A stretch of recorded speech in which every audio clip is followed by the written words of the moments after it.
Okay, how do I answer this question?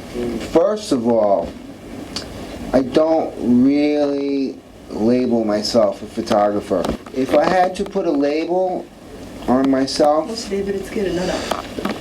I would say I'm an individualist who happens to have, you know, I do different things. I have like, you know, I take pictures, I write, I do video, I design, I entertain with my live slideshow. I now make mixtapes, and I curate art shows, curate photography shows. You know, if I get an opportunity, I'm put in a position to have a show of different artists. I have my people who I know artists, but the more important thing is how I select people is their personality. I like to put good people on, give them a chance to come up.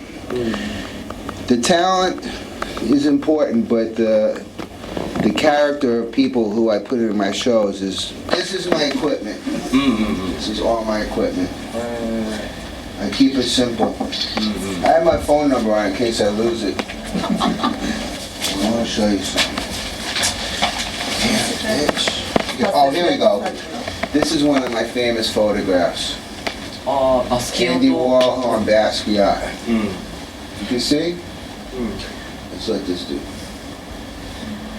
This one was I took at the beginning of my professional photography career. Spring of 1985. I got dissed by a girlfriend, and I'd said she's gonna be sorry that she played me like a wet tuna sandwich. So I said I'm gonna be a successful photographer to make her. So spite is part of it. I mean, I'm a Scorpio.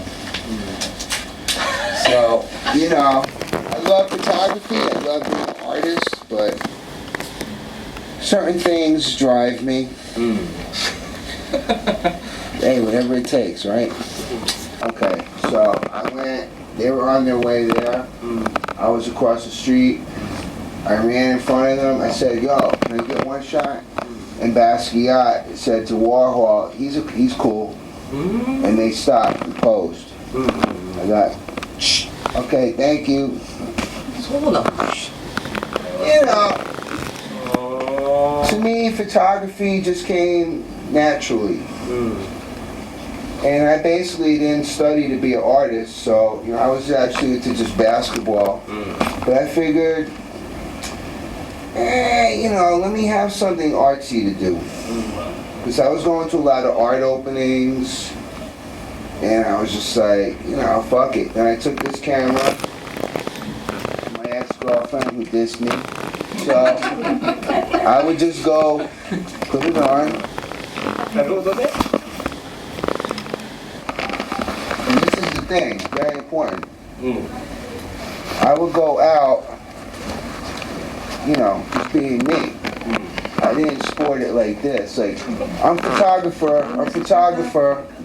But I'd be like, I'm going out, I'm gonna drink, I'm gonna have a good time, party, and then while I'm partying, if someone comes into view, I'm like, oh shit. Yo, can we get a picture, please? Go like this. 1 second. Okay, I'd be like, thank you. Put it back, and then go back to being me. Oh, what's up?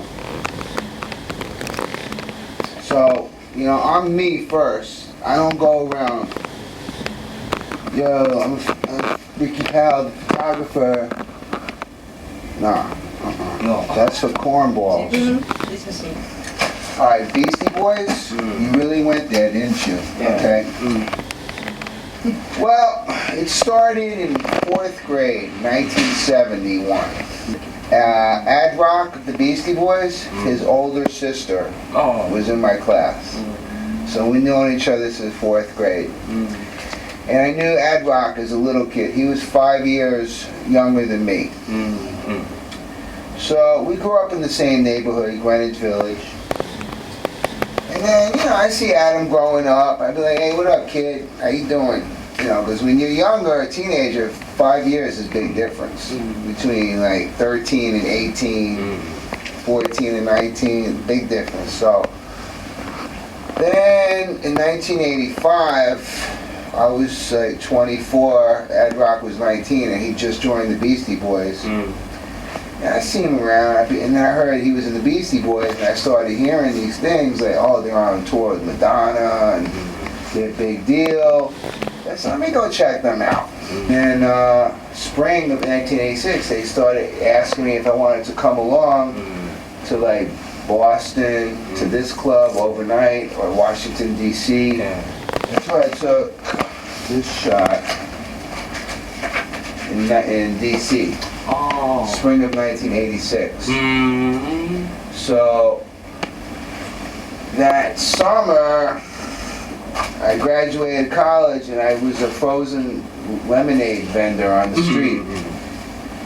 And I saw in USA Today, big tour, Run DMC, Beastie Boys, LL Cool J.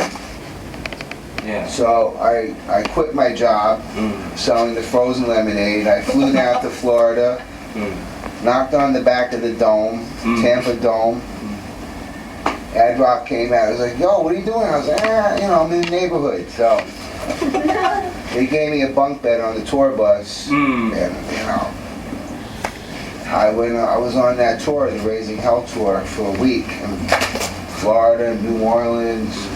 I remember waking up the next morning in Miami, seeing Run DMC, like backstage, LL Cool J, and I was like, wow. So, that's how it happened, and then that became like a beginning of a 10-year professional, good relationship, friendship with the Beastie Boys.